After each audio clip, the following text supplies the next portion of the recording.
大家午安呐！我们现在在一个很漂亮的场地，我后面这里有一台电子琴。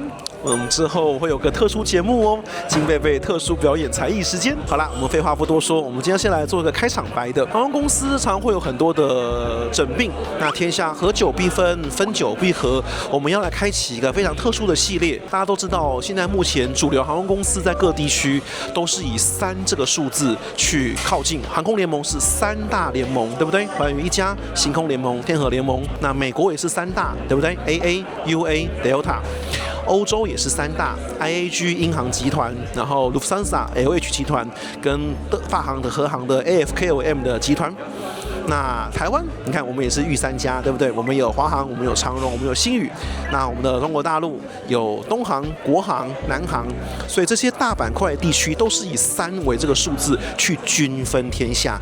那我们的东北亚重中之重，现在也要形成这个局面喽，就是我们的日航。全日空，还有我们今天的主角新大韩航空。大韩航空韩籍本来有2间传统航空公司，大韩跟韩亚，那现在经过合并，那这个合并就会在2026年的1月正式合并成1间航空公司。所以我们现在来做一集大韩航空的系列，帮大家回顾。我觉得这回顾是很重要的，因为要先知道本来长什么样子嘛，就是本来有多差，才能够体验后来有多好，对不对？所以我们呢会有个系列，先开启旧的大韩航空贵宾室的长相，然后我们再来看新的长相、新的产品。那未来如果大家有兴趣的话，我们可以多几集大韩航空的部分。所以我们这第1集呢，我们就先来看比较令人点的旧版大韩航空主场贵宾室，看看长什么样子。然后我们再往下期待后面的新版的长相喽。那这个特别节目可以期待一下。好，我们的大韩系列，那顺便跟大家提一下，之后我们就会用一个系列来进行。像我们的北美系列现在还在连载中哦，我们北美系列还没完结篇，那我们会同步开启一个大韩系列，后面也安排了几个非常大的系列，那大家可以期待一下。这些系列主题呢都是有连贯性，非常有趣的哦。那大家看片喽 ，Go！ 大家早安。今天我们在哪个机场呢？我们今天在釜山金海机场。对，那我们今天要搭乘的班机是 CI189，要从釜山飞回台北了。那我们来看看这个机场贵宾室，当然也就不做他想啦，要往这个2楼走，在个 Airlines Lounge， 就在乐天 Duty Free 的正对面。那这个机场是属于比较小型的机场，那它的登机闸口的话，这边是在5号跟4号的中间，对，就有个这个地方。那大家猜也知道，在釜山金海机场能用的贵宾室就只有 K1 了嘛，而且小华用 K1 也很合理，对。所以我们现在就要去看釜山金海机场大韩航空贵宾室。理论上这是韩国境内第2大国际机场，金浦的那个 K1 很小，我们来看看釜山吧。虽然上次我去过了，不过还是给大家看一下釜山金海机场大韩航空主场贵宾室。上楼梯之后，马上就见到了，在这边就是有这个 Korean Air。不过我想这个招牌应该很快就要换了啦，现在大韩航空正引进新的企业标示。所以这个 Korean Air 的 Lounge 的标示也应该要换了哦，这边已经换了，这个就是大韩航空的新标志了，这边已经换了。然后这一间有收 PP 有收龙腾，然后再来就是在 Sky Team Member 都会收嘛，对 Lounge Club 啦这些都收。我们现在走进来之后就这样子了，大家现在看到这样子的区域就是贵宾室的全部样貌了。我们来先稍微逛一下。哦，这是厕所，这是厕所。对，男厕像这样。哦，它是2间都是隔间式的厕所。厕所倒是还可以。对，好，它男女各2间啦。对，它没有小便斗的设计，那这也是不错。不过这个区域就这样子而已啦。我想这个，不过釜山这种商务客航线不多啦，否则一般华航的航线，光华航金卡就可以塞爆这贵宾室了吧？它还收 PP 卡呢。对，我现在故意走得很慢，因为贵宾室是很小而已。好了，我们看看食物吧。食物的话有咖啡机，简单的一些红白酒。白酒的话是沙多内，然后还有一支这个红酒也是2支，有一支 Merlot Cabernet， 然后还有一支这个，然后再就是一些cheese了，蛋糕、水果、饼干、马粪面包、烤箱及格过关，百慕达烤箱。然后一些三明治，然后三角饭团，韩籍贵宾室，重点就在这里而已，就是泡面。韩国人一定要吃的辛拉面，所以在贵宾室一定会出现。然后这是浓汤，玉米浓汤、蘑菇浓汤，然后还有另外一种，然后一定会有这个冲热水机器，再就冰箱饮料了。然后我们再转一圈，贵宾室就这样子而已。这真是太轻松的贵宾室开箱，因为什么东西都没有。这大韩航空呢，合并了韩亚航之后，成为全世界10大航空公司之一的，规模非常的庞大。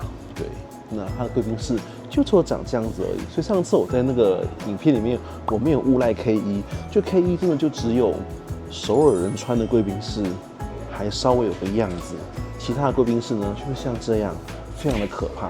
听说纽约是要重开了 ，LA 也要重开了，重开之后就不知道了。不过目前此时此刻，大家对 K1 贵宾室不要有任何的期待。好了，我们只能入境随俗，所以呢，还是勉为其难的要吃碗辛拉面。不过如果今天在欧美旅游的话，吃到辛拉面也是蛮感动的啦，毕竟是泡面嘛，对不对？在 LAX 的大韩航空贵宾室啊，这个辛拉面已经比其他任何食物都要好吃了。没办法，我们就是还是要吃一下，都到韩国了嘛，所以这个辛拉面不得不吃一下。这个卖辛拉面的公司真的是超级好赚，这个就是韩国人离不开这个东西。然后这边贵宾室的话还有饭团嘛，所以我们来再吃个三角饭团吧。这个有2个口味，一个是韩国人最喜欢的那个 SPAM， 就是那个餐肉。另外是牛肉，对，那我拿这个是牛肉口味的，我们看看牛肉口味的饭团怎么样。基本上你可以把这贵宾室想成就是日本国内线那种茶水间的概念啦，稍微多一个泡面而已。对，这个饭团里面的牛肉口味还行啦，这饭团牛肉口味还可以啦。我们再试一点点它的红白酒好了。这是它的那个白酒，加豆内，我们来试看看。还可以啦。不过它这边倒是有那个，它有 VSOP， 它的威士忌的品质还可以，就不是一般的普通威士忌，还勉强可以啦。喝点 VSOP 还可以啦，配一点拉面嘛。好啦，这是我想是有史以来最轻松简单的一期贵宾室开箱了。釜山金海机场大韩航空贵宾室。这也算大韩的主场，但是，我还没有去过华航的高雄贵宾室，不知道华航的高雄比这个好还是比这个差？或许有人可以跟我分享一下，因为我没有 base 高雄，因为釜山对台北而言就是很像高雄的地方嘛，对，那就是主场航空公司的贵宾室，就是我想到就是华航高雄那一间，对，不知道跟华航高雄比怎么样。你也不能说它是外站呐，它就是韩国里面的第2大国际机场，这也不能讲外站，可是就是很寒酸。然后 K1 贵宾室就是这样子而已，不过这边商务客也不多啦。好啦，这就是釜山机场贵宾室，帮大家简单的开箱一下。我们现在在仁川机场的第2航厦，大韩航空的主场。那我们现在这个地方看到的呢，就是大韩航空给自家的商务舱以上独立 check in 的地方 ，Korean Air， 然后有个 Premium check in。那这个就真的是很漂亮、很有主场架势的一个地方，都换上新的 logo 了。然后在这个很新的仁川第2航厦，这个崭新的机场，那左边 A、B、C、D、F 是大韩航空专用。那专用地方之后，再设立了一区有独立 check in 的地方，主场架势很棒啊！我们的桃机什么时候也可以有这样主场架势的 check in 的地方啊？那我们现在就在大韩航空刚刚那个很漂亮的 Premium check in 里面的房子的地方了。不过我觉得大韩航空真的是蛮好笑的，就是能够有个这么漂亮的这个硬体，然后这么美丽的check in的地方，那空间也这么宽敞，但问题是人力完全不足啊，有这么大的硬体跟这么宽敞的地方，可是我进来之后我有点傻住，因为它这边头等商务是分开，那我想头等区的话应该是有些自家的高等会员，但是这边的话商务舱这边不夸张，这边check in排队的人，这样看起来我前面应该还有超过20组人，哇！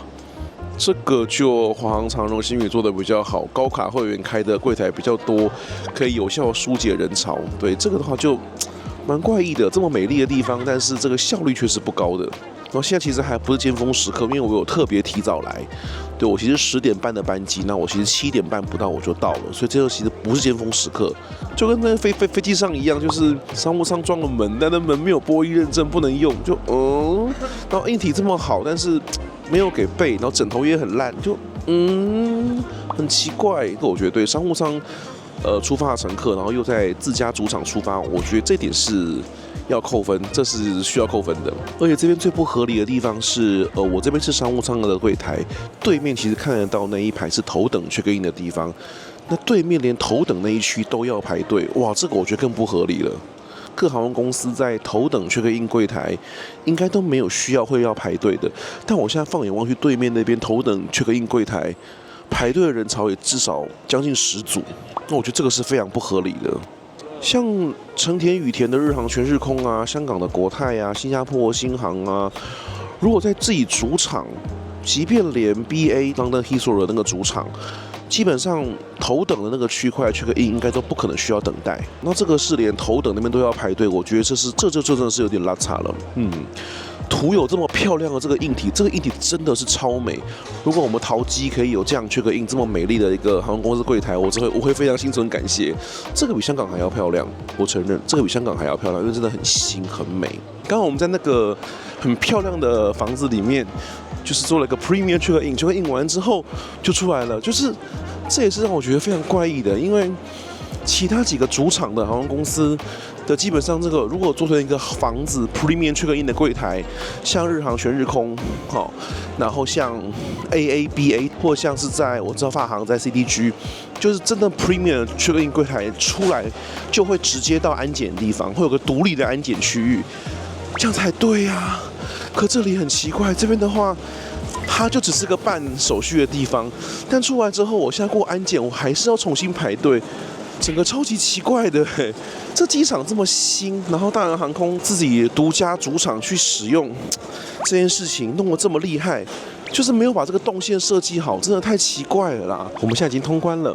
大韩航空的贵宾室的话，商务舱的话，在这边有2个可以选，一个东边，一个西边的。那西边这个比较大，在249这边呢是主要的部分。那西边这边另外还有给就是更高阶会员的 Medium Club 的贵宾室，还有头等贵宾室都在这一区。对，那所以我们现在去就是这一区啦。那我们现在看到这边就是 Korean 的 Prestige Lounge， 我们来看一下 Korean Prestige Lounge 西侧的。一进来的第一区的话，是一个放行李的地方，然后这个有落地窗的设计，跟 Qantas 在洛杉矶的有点像，里面的空间倒是蛮大的。好，我们先来把环境先简单转一圈。这个新开的贵宾室哦，这边有一区看棒球的，空间是蛮大，但大家看到人潮其实也是非常的多。那我们就赶快先来看看食物吧。第一区的话是酒吧的部分，酒吧选择也是蛮多的，我们来看看哦。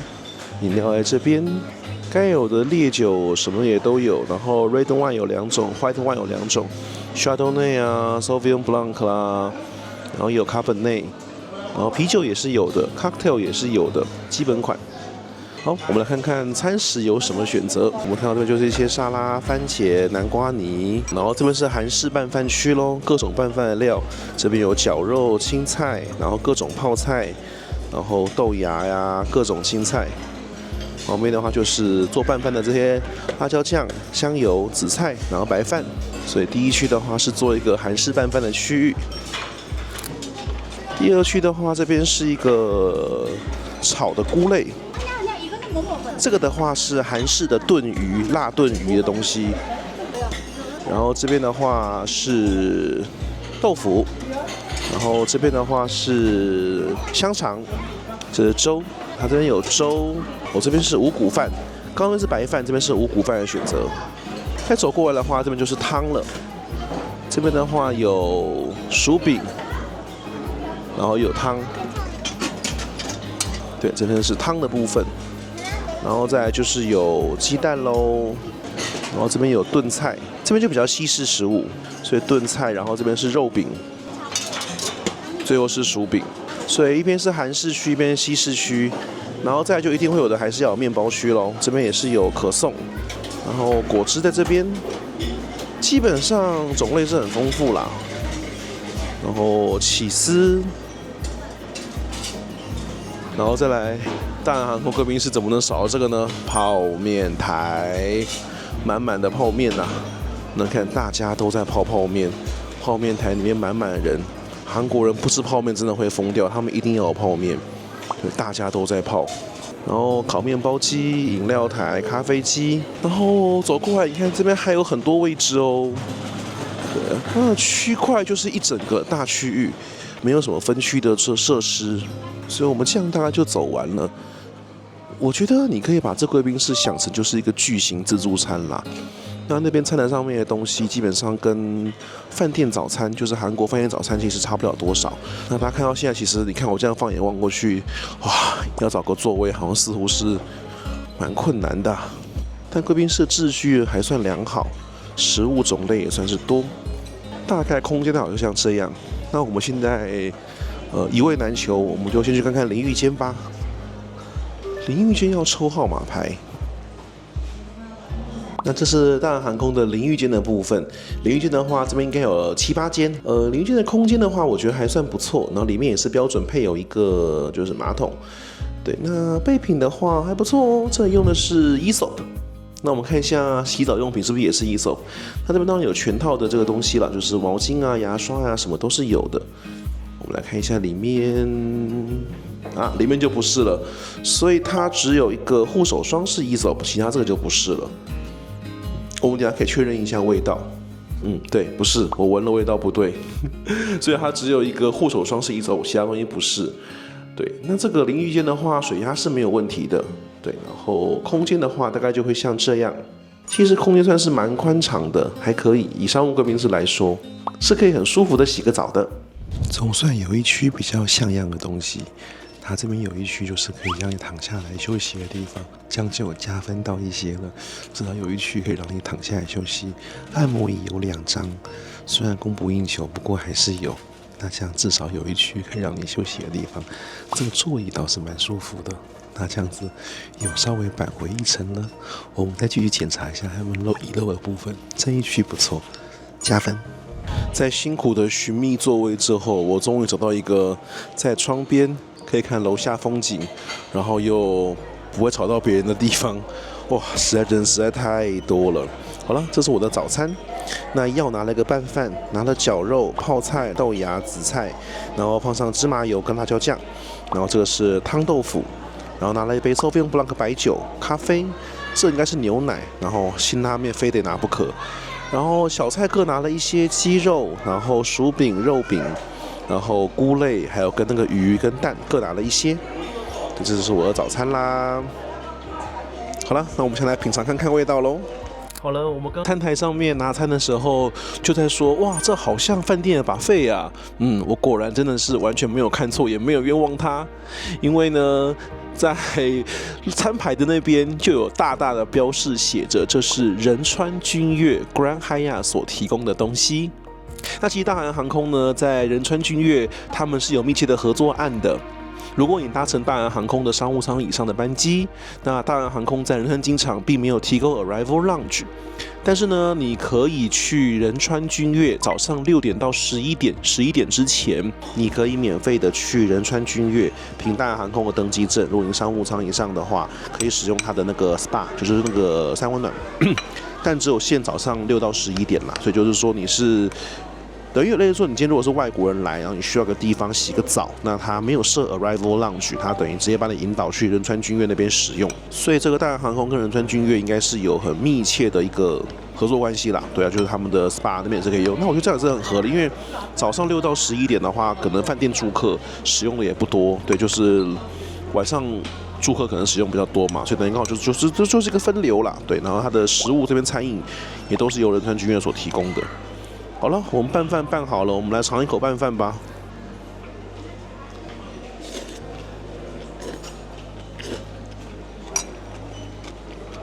配一口白酒还可以，吃一口这个豆腐，汤豆腐。小菜我们就各试一口吧。萝卜炖鱼哦，对，这鱼我没有很爱，我可能有人蛮喜欢的，有个特殊香味。然后菇类，这是豆皮，然后鸡肉，鸡肉还可以，蛮入味的。然后韩国人酷爱这个小热狗。不是人哦，对不起，这是红萝卜，然后再来这个是马铃薯，然后这个肉饼，就真的是你在饭店会吃到的东西啦，那些非常基本款会出现在饭店早餐。那这边是没有提供任何现煮东西的，对，有啦，辛拉面啦，你要自己泡啦。大韩国贵宾室哦，这仁川本站呢还有东西可以吃，期待 LX 改装之后会不会好一点？要不然像日本那几间都真的只有辛拉面可以吃，那釜山也是很悲剧啊，对啊，我们还是要吃一口辛拉面，对吧？辛拉面真的是国民食物，不会失败啦。这大韩航空就是蛮奇妙的，我也不懂，好吧，我先把早餐吃一吃，再跟大家说说我的心得。到我们的贵宾室的总结时间了，其实我觉得。从搭787商务舱之后，然后到这次从2航下仁川这样进来 check in， 然后到这个贵宾室的体验，我个人会觉得大航空蛮可惜的，蛮可惜的。可惜的点在于是说，它拥有仁川机场这么硬体设备这么好的一个 base， 我想这样子的 base， 这样子的机场建设都是华航、长荣、星宇梦寐以求的吧。对，如果给华航、长荣、星宇任何一家像这样子的一个这么现代、这么新颖、腹地这么大的一个航厦，又可以让自己主场这样经营的话，我想3家都会有更好的发展。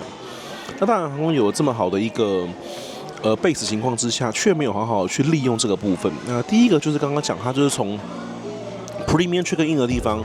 那世界各地的话，就是头等舱 check in 的地方。我们先不论商务好了，头等 check in 的地方应该是要有直接安检的地方，要不然你 check in 不用排队，其实这边也要排队。那你排完队之后，你安检如果跟所有人都一样都要排队，那其实就没有真的拿到头等快速的那个效果，是真的没有的。像星宇的话，提供寰宇通关，就至少通关你是不用等的，就是安检跟海关是不用等的。那像其他各地的话，像日航在羽田、全日空羽田，然后或者是成田，他们头等舱的地方check in完就会直接连到专属的安检区直接进去。AA 的话在纽约也是 ，BA 在伦敦希斯洛也是。那香港的话，现在国泰航空给绿宝石的会员也会给一张快速通关的那个券，绿宝石现在会有了，所以。我觉得这是给头等绿宝在主场贵宾室一个，我不能说算基本，但我觉得是应该要有的礼遇。毕竟大韩航空合并了海亚航之后，它的机队规模会成为全世界第10，也是东北亚最大的航空公司。所以我觉得它要比的对象，并不是像华航、长荣、星宇啊，或者是像国泰新航。等等，它要比的对象应该就是那些真的是世界上顶尖的航空公司。那如果这样子的话，这一块就真的差得远了。就check in的地方，从登机的之前这个流程就真正差得很远了。对，那再来贵宾室的部分也是一样，这边虽然有4间贵宾室，那2间是给更高级会员使用，我当然今天是无缘进去看。不过这2间商务贵宾室，另外1间比这边更小，那这个我觉得也是完全不合格的。完全不合格的，你想想看，合并之后规模全世界第10，那就会远超国泰航空了嘛。可是国泰航空在香港的贵宾室那间的 Pier 的商务是非常非常大间的。我这样看过去，这间贵宾室真的是以主场贵宾室来说，我觉得太小了。我觉得这一间甚至没有马航在吉隆坡那一间大，就是我讲卫星楼那一间。日航的羽田的话，2层楼加起来应该也是会比这边大，因为日航羽田的话2层楼嘛。新航就不用讲了，新航在新加坡那贵宾室都很大间呐，都很大间。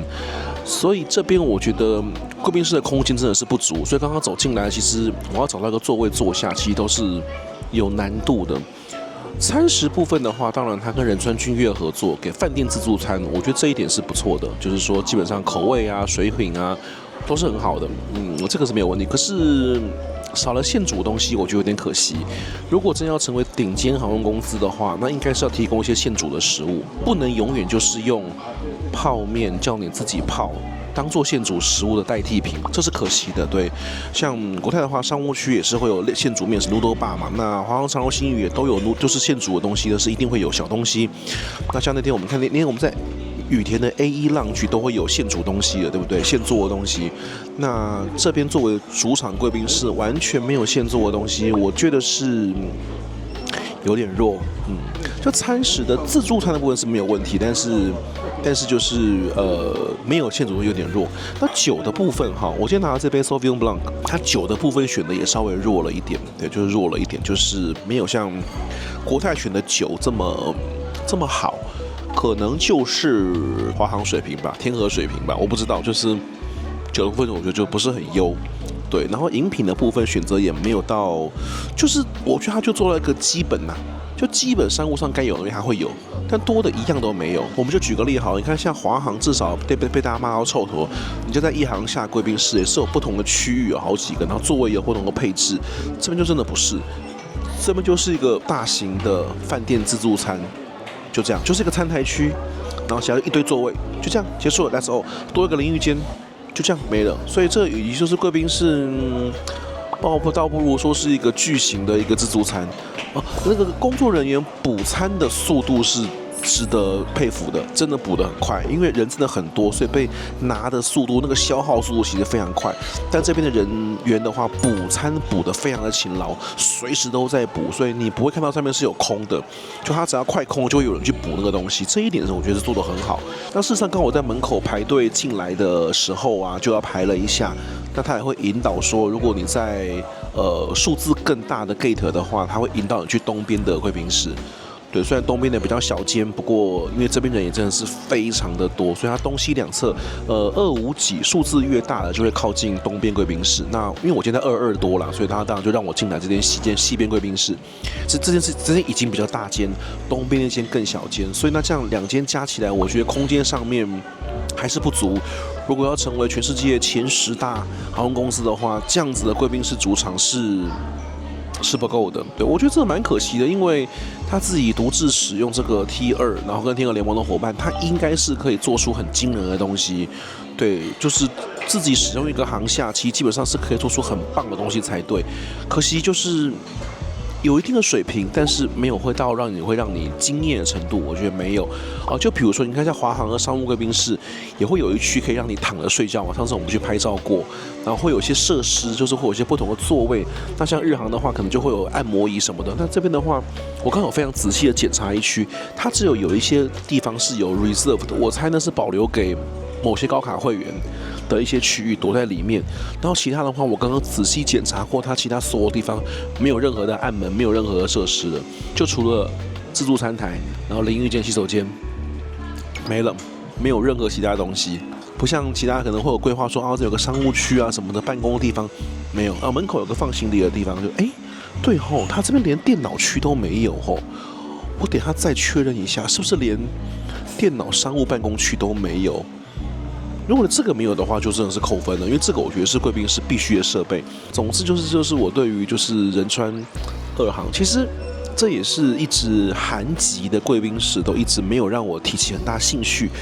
因为一航下上次我们拍过那个韩亚航贵宾室，那个更悲剧，那个超级悲剧，甚至有人之前进去过韩亚航那个头等贵宾室一样悲剧，非常悲剧。我只能说悲剧到不能再悲剧了。就是上次我们讲过嘛，你在一航下的话，那你星空联盟你去用新航贵宾室都会比用韩亚航贵宾室好太多了。就是那个韩亚航贵宾室真的就是非常悲剧，也是座位满到找不到位置，然后东西吃的东西更少，比这边的东西1/3都不到，热食几乎没有，然后拌饭什么都没有，真的是很悲催，可能就是要被合并了吧，所以可能也摆烂了。对，那搬过来这边之后，可能统一由 KE 经营，不知道会不会好一点。所以我其实蛮感谢就是星宇航空的出现呐，就是我觉得这样是，就是我们可以想象一下，如果假设今天没有星宇，那我们的长荣华航会不会更摆烂？就像现在的大韩这样，合并完 OZ 之后，国内只有它一家传统航空，它是不是就可以恣意的摆烂？反正我做这样，你也还是得搭，你也还是得来啊。就是说，如果没有星宇的话，那现在大家在，因为最近长荣的那个 The Star 跟Infinity 就被大家一直骂那个 cost down 就是很差嘛。但大家有没有想过，就是假如今天没有星宇的话，那会不会摆烂的更彻底，就更烂？我觉得有可能哦。就像机上餐饮部分，你看有星宇之后，那它有这些各种的联名商品之后，华航、长荣也跟着把餐饮都提升了嘛，然后机上免费 WiFi 也是嘛。我觉得这是良性竞争，任何行业这样对消费者才有利的。那韩国的话，我觉得现在就是比较可惜，就是2间大间的合并成1间了，所以之后也没有这样竞争的能力。